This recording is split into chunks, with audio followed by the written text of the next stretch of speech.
साथियों, आप सब जानते हैं कि आज 30 जनवरी है और 30 जनवरी को हम पूरे देश में, पूरी दुनिया में बलिदान दिवस के रूप में याद करते हैं। हमारे राष्ट्रपिता, हमारे बापू महात्मा गांधी को याद करते हैं और यह संकल्प लेते हैं कि मरते दम तक उनके आदर्शों पर चलेंगे। और उनका आदर्श था सत्य और अहिंसा, न्याय और एकता। और उनकी जो एकता की बात थी, उस एकता की बात के चलते ही जिनके आखिरी क्षण में भी मुंह से हे राम निकला था, उनको एक आतंकवादी कायर नाथूराम ने हत्या करने का काम किया था। यह आज हम सब लोगों को समझना पड़ेगा कि आज हमारे देश में जिस तरीके से नफरत का माहौल पैदा किया गया है, जिस तरीके से इंसान को इंसान से लड़ाया जा रहा है, यही साजिश किसी जमाने में अंग्रेज किया करते थे।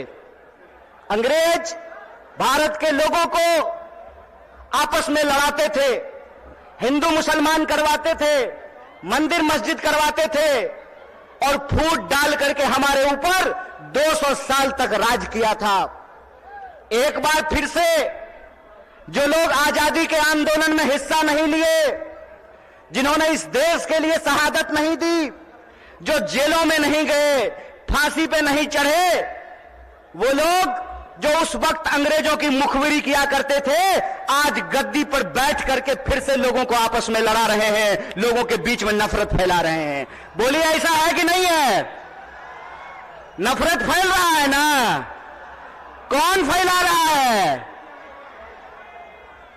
नहीं नहीं नहीं, मोदी अकेले उसमें शामिल नहीं है, उसके साथ वो सब लोग शामिल हैं जो आज समाज को बांटने का काम करते हैं, समाज को आपस में लड़ाने का काम करते हैं।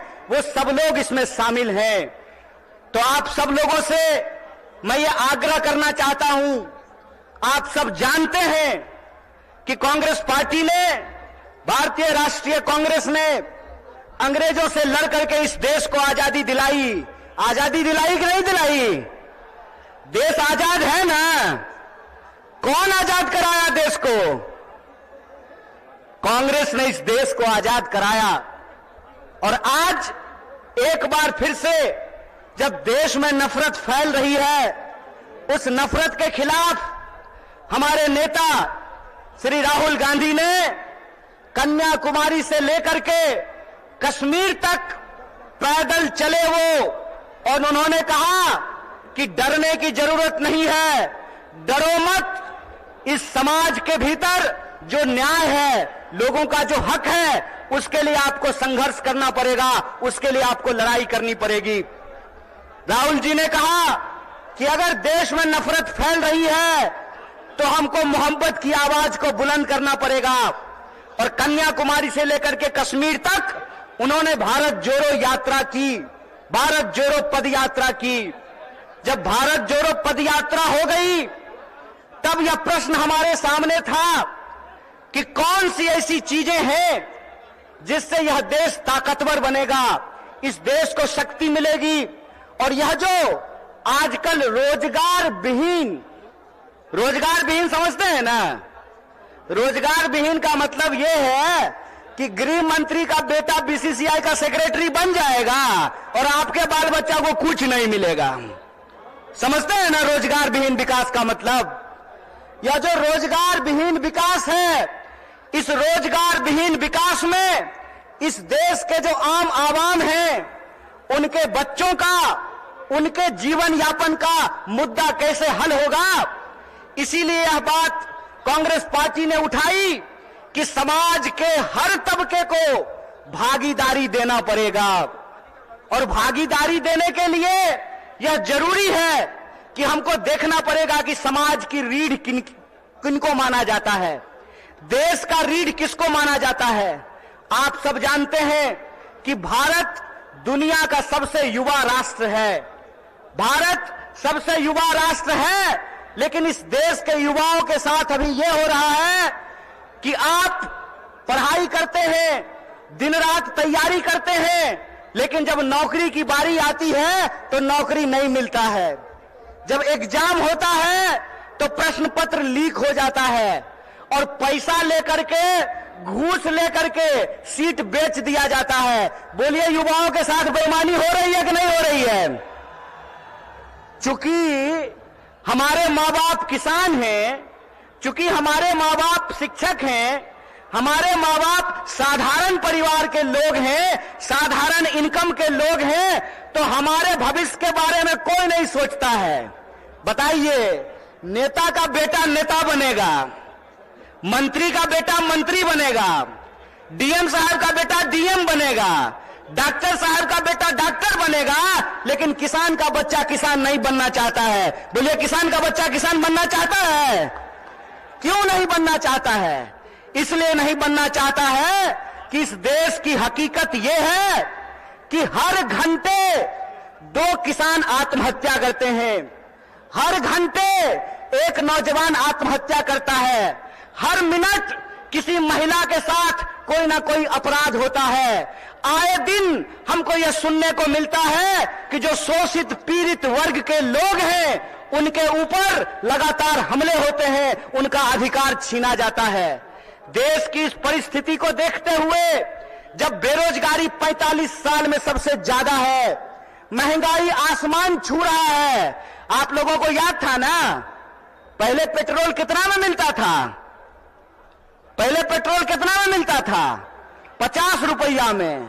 अब कितना में मिलता है? 100 रुपया में। महंगाई बढ़ी है कि नहीं बढ़ी है? सरसों का तेल पहले कितना में मिलता था? 80 रुपए किलो।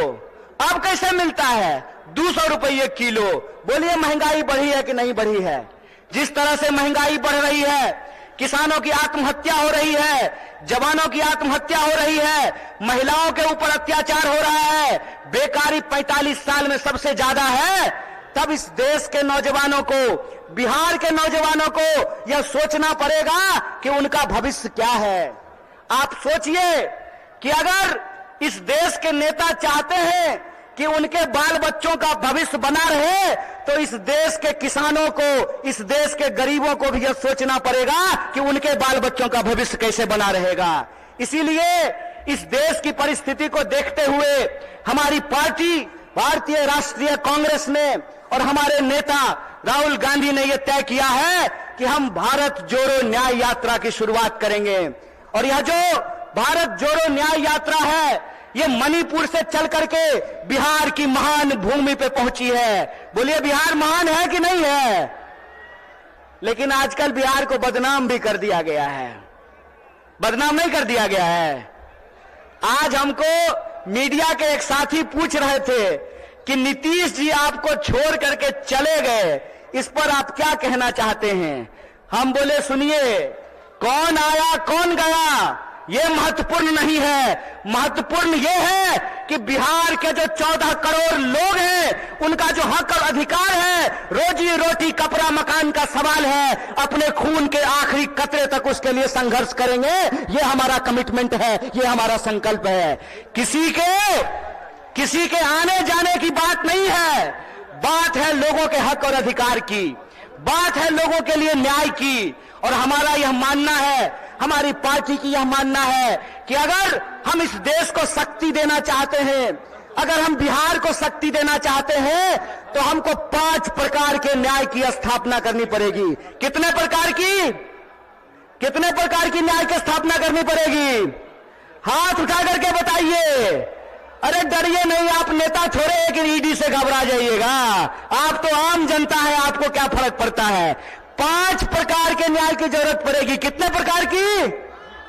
और वो 5 प्रकार का न्याय ये है कि हम चाहते हैं कि इस देश में नारी को न्याय मिले, भागीदारी का न्याय मिले, युवाओं को न्याय मिले, किसानों को न्याय मिले और मजदूरों को न्याय मिले।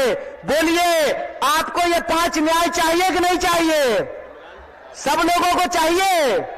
अगर सब लोग यह 5 प्रकार का न्याय चाहते हैं, तो हम आपसे एक अपील करना चाहते हैं। एक बात जान लीजिए, इस देश में कुछ भी इस देश के आम लोगों को कुछ भी बिना संघर्ष के नहीं मिला है। हमारी आजादी के लिए भी लोगों को अपनी जान गंवानी पड़ी। बिहार के लोग जानते हैं कि अपने हक और अधिकार के लिए संघर्ष करना पड़ता है। और एक बात आप लोगों ने सुना होगा, बिन हवा न पत्ता हिलता है, बिन लड़े न कुछ भी मिलता है। इसीलिए अपने हक और अधिकार के लिए हमको लड़ना पड़ेगा और हमारे देश के आम आवाम को, बिहार के आम लोगों को यह सोचना पड़ेगा कि हमारा भविष्य क्या है। हम समझते हैं कि जिस तरीके से मौजूदा सरकार हमारे देश के नौजवानों के साथ, बिहार के नौजवानों के साथ खिलवाड़ कर रही है, उसके खिलाफ हमको संघर्ष करना पड़ेगा। आप सब सोच करके बताइए, अग्निवीर लाई सरकार और अग्निवीर में सरकार ने कहा कि 4 साल के लिए नौकरी देंगे। क्या सिपाही जी, 4 साल के लिए आपको नौकरी मिलेगा, लीजिएगा 4 साल का नौकरी। और यहां मंच पे बहुत सारे एमएलए साहब बैठे हुए हैं, बहुत सारे एमपी साहब बैठे हुए हैं। प्रधानमंत्री बनेगा 5 साल के लिए और सेना का जवान बनेगा 4 साल के लिए। बोलिए बेईमानी है कि नहीं है? ये अगर बेईमानी है तो बेईमान को बेईमान कहना चाहिए कि नहीं कहना चाहिए? चोर को चोर कहना चाहिए कि नहीं कहना चाहिए? ये चोर और बेईमान मिलकर के इस देश के साथ लुटखोरी कर रहे हैं। इसीलिए हम आप तमाम नौजवानों से यह अपील करना चाहते हैं कि एक तो हमको नौकरी नहीं देते हैं, दूसरा हमको शिक्षा नहीं देते हैं, तीसरा किसानों को उनके फसल का दाम नहीं देते हैं, चौथा मजदूरों को न्यूनतम मजदूरी नहीं देते हैं, और पांचवा इस देश की जो आधी आबादी है उसको समान जीने का अधिकार नहीं देते हैं। मैं पूछना चाहता हूं, डॉक्टर बाबा साहब भीमराव अंबेडकर ने संविधान बनाया, कांग्रेस पार्टी ने संविधान बनाया, और उस संविधान की ताकत यह है कि डीजीपी का वोट एक होता है ना? क्या बोलिए ना सिपाही जी, घबराइए नहीं, डरिए नहीं।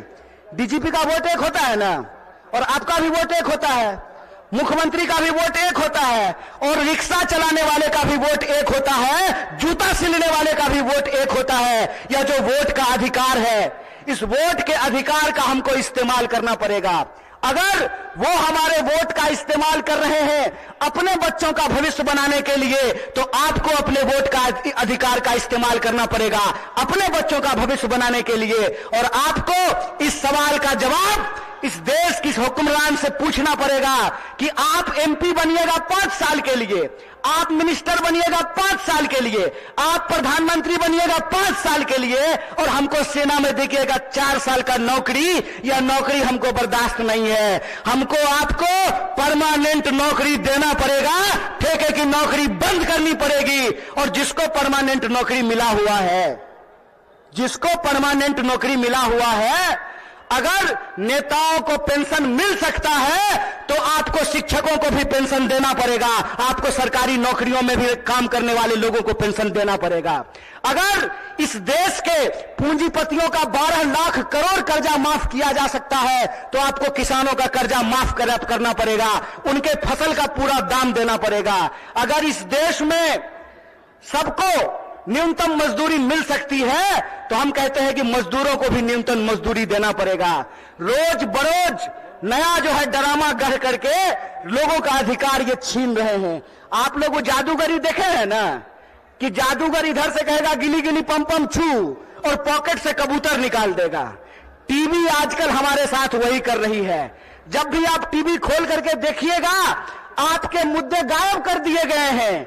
सुबह से लेकर के शाम तक बहस चलेगी, कौन शपथ ले रहा है, कौन शपथ नहीं ले रहा है। सुबह से लेकर के शाम तक लोगों के मुद्दों को भटका करके, और आम लोगों का जो बुनियादी सवाल है, रोजी का सवाल, रोजगार का सवाल, रोटी का सवाल, कपड़ा का सवाल, मकान का सवाल, इन सवालों को गुमराह किया जाता है। इसीलिए हम पूर्णिया के आम लोगों को और बिहार के आम लोगों को एक अपील करना चाहते हैं। हम जानते हैं कि बिना लड़ाई के कुछ नहीं मिलता है, तो हमको अपने न्याय के लिए और अपने आने वाली पीढ़ी के न्याय के लिए संघर्ष करना पड़ेगा। बोलिए, आप इसके लिए तैयार हैं?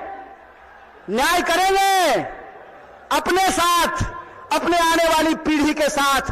तो आखिरी बात बोल करके अपनी बात को मैं खत्म करूंगा। मैं पहली बार रंगभूमि मैदान में नहीं आया हूं। ये तीसरी बार है जो मैं रंगभूमि मैदान में आप तमाम लोगों के बीच में आया हूं। मंच अलग है, लोग अलग हैं, लेकिन मुद्दा वही है। और तब भी हमने आपसे वादा किया था कि इस देश की आजादी पे जब जब आंच आएगी, आपका बच्चा जो आपका नमक खाया है, आपके हक और अधिकार के लिए सड़कों पर उतरेगा। इसीलिए आप तमाम बिहार वासियों को, पूर्णिया वासियों को, सीमांचल वासियों को अपील करना चाहता हूं कि आप तमाम लोगों को 5 न्याय के लिए, इस देश की शक्ति देने के लिए आपको संघर्ष करना पड़ेगा। और इस संघर्ष में अगर हम संघर्ष करेंगे तो जरूर जीतेंगे। इन्हीं शब्दों के साथ अपनी बात को खत्म करूंगा। शुक्रिया। इनकलाब जिंदाबाद। जय हिंद, जय बिहार, जय कांग्रेस। न्याय का हक मिलने तक।